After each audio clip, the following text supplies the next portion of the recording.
ఒక మాట చెప్తాను వినండి. ఒక దొంగ ఉన్నాడు. ఆ దొంగను ఒక యజమాని తీసుకుని వచ్చి తన ఇంటి ఖజానాను సెక్యూరిటీ గార్డ్గా పెట్టాడు. అతను దొంగని తెలిసి కూడా తీసుకుని వచ్చి సెక్యూరిటీ గార్డ్గా పెట్టాడు. ఇప్పుడు ఆ దొంగ ఏం చేస్తాడు? తాను ఎట్లాగో దొంగ కాబట్టిగా మొత్తం ఆ ఖజానాను దోచుకొని పారిపోతాడు.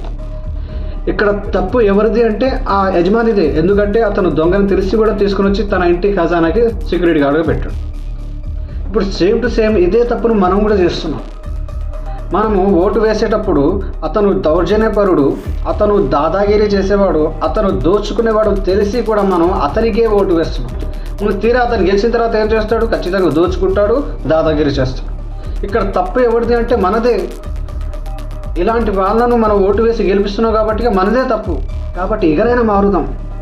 మంచిగా కష్టపడేవాడిని, మన సంక్షేమం, మన మంచి కోరేవాడిని మనం ఎన్నుకుందాం. మనకి కష్టం వచ్చినప్పుడు మన కష్టాన్ని చెప్పుకోగలిగే నాయకుడిని మనం ఎన్నుకుందాం. మన చేతిలో ఉన్న ఓటే కదా, మనమే ఒక మంచి నాయకుడిని ఎన్నుకుందాం.